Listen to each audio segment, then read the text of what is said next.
Dear Blue Jean, as I sit here writing you this letter, I'm listening to the sound of the midnight train as it moves and changes across the hills. It reminds me of you as it travels to the back of my mind. Now that's a pretty weird idea. I don't know why it should remind me of you. Sometimes I just listen and it doesn't remind me of anything. It seems to create the space and time in which it moves. It comes from nowhere. Anyway, I'm getting off the subject. I really wrote to tell you the bar we used to play at has changed hands again. Do you remember how everyone got together and danced until dawn? Just like a religion. It took an hour to get the tunes out of your head. Then we got stoned, and in that presence we'd talk about our crazy ideas. I remember you said that a child growing up, the growth of the feeling of being inside yourself, and a sound changing over space and time were similar experiences. Their motions had the same shape. Oh boy.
Speaking of younger people, your cousin is growing up fast.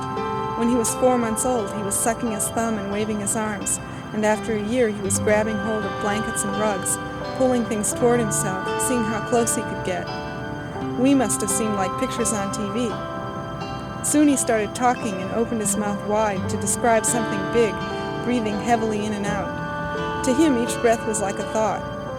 When he was 1 year old, somebody would yawn in the room, and he wouldn't. He described things that weren't anywhere near him. An idea he heard one day, he would describe as his own on the next. When he was 2 or 3.5 years old, he talked to his imaginary companion. Now he's 12 and imagines everything connected to everything else. The more defined a situation gets, the more he spaces out. I guess he wonders if his life is supposed to be a story. Of course, he was 5 when out of the blue he started to speak Polish and recall his past lives. That certainly wasn't in the books. Sometimes you imagine you're in the music and sometimes you're apart from it. I remember the time the band gave your name, Blue Jean. There was the feeling that trouble was built into you, like they say, in your genes. Both you and I know you're no victim of circumstance.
course, you do get obsessed, and at those times what you want to know gets drawn toward you.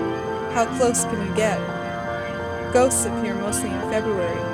How do you describe something which is invisible and unknowable? When the train goes by, what should I pay attention to? The sound, or what I see, or what goes on in my mind, or maybe all three of them at once? 3 guesses: a coincidence, a connection outside, a connection inside. It's so beautiful to see someone thinking. Consider 4 billion people walking around with slightly different things in their heads at any given moment. When you're in this country, all the images that support living in the city disappear. The day before you left on that midnight train was the day we made up that weird theory about a history of consciousness. Of course, it was just as arbitrary as any history and started 12,000 years in the past. The people are peaceful, there's no government, and nothing is an example of anything. There are no words for past, present, future, or madness. It's always the first time. However, there is a voice that appears to each of them, barely distinct, softly, in between the other sounds of living. One side of the brain in each person is slowly sending pulses through to the other side. It is inevitable, according to this ordered-up theory, that an imaginary space, somewhere in the back of your mind, gets occupied by someone called I, who floats around in the same space it has created. Then we skipped a few thousand years to watch that unidentified inner voice become embodied in the voice of the ruler. Statues were in the center of town, just like today. Images of ancestors with large eyes, eye-to-eye contact, time ceases to exist, a younger and older man, a younger and older woman, eye-to-eye contact, mother and child. When you talk about love, everyone's an authority.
5,000 or maybe 6,000 years ago, when young women were possessed oracles and older men were hot-blooded prophets foretelling the future. Their message was delivered in steady, rhythmic verses, always the same rhythm, no matter what language. From one side of the brain to the other, from invisible heaven to foggy earth. This was sunlight inside and outside, without yawning or blinking. You can send your consciousness anywhere. And in the prophet's eyes, the ideas on the periphery of his vision frame what he sees. The possibilities are beads of light, constantly changing intensity. He imagines the experience is always the same, and always entirely out of control, somewhere out there. Every 11 and 1100ths years, there is a cycle of increased sunspot activity. Every 11 and 1/10 years, there is a cycle of mass human excitability. If something went one way, and if the space were somehow closed off, the idea was that something had to go the other way. There are so many cycles, you could just as well see the changes as random.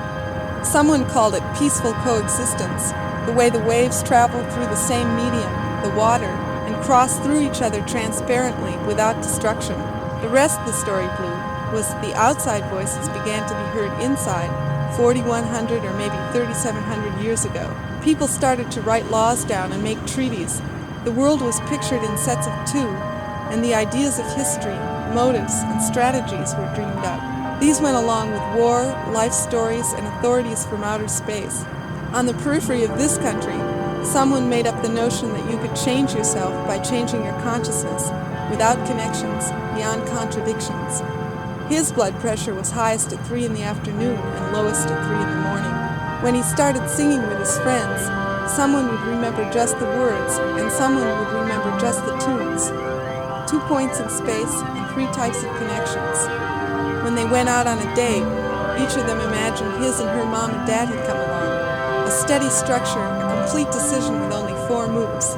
Yes and no on the first possibility, yes and no on the other one.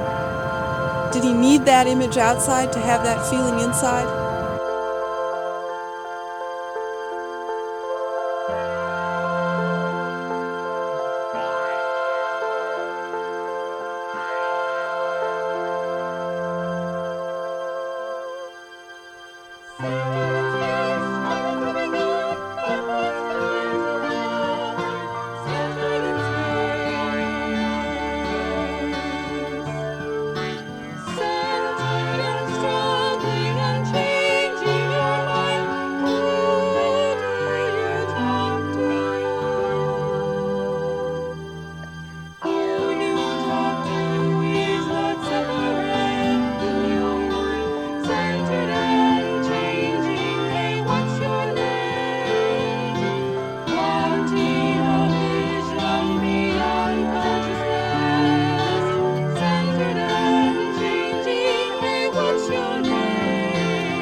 always been this way.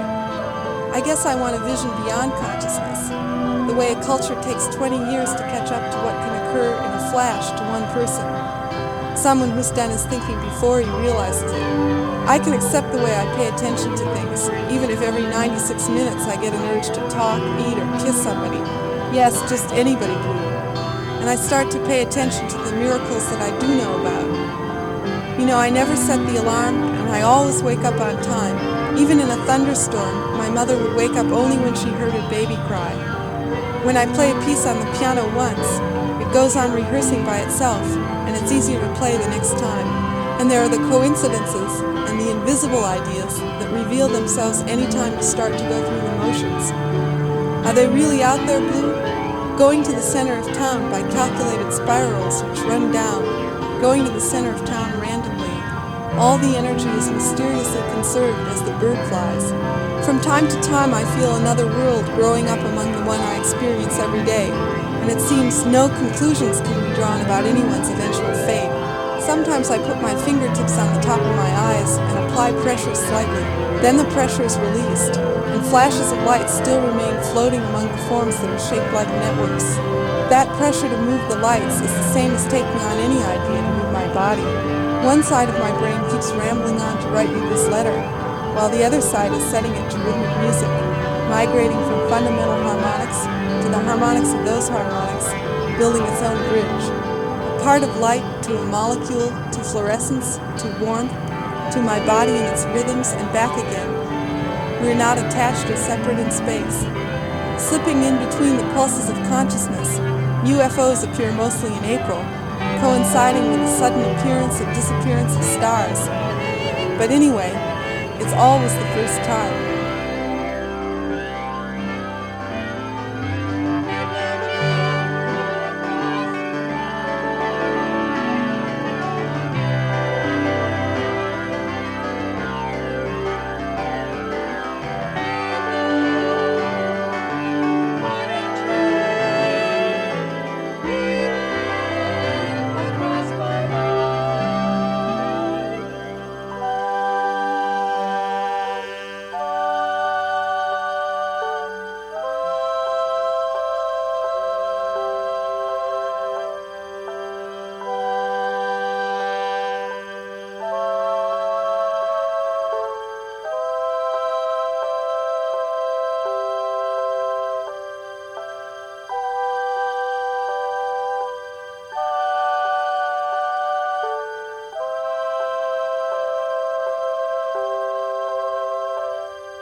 This train is lit by the luminescence of the town and the faint morning light and the light it gives off.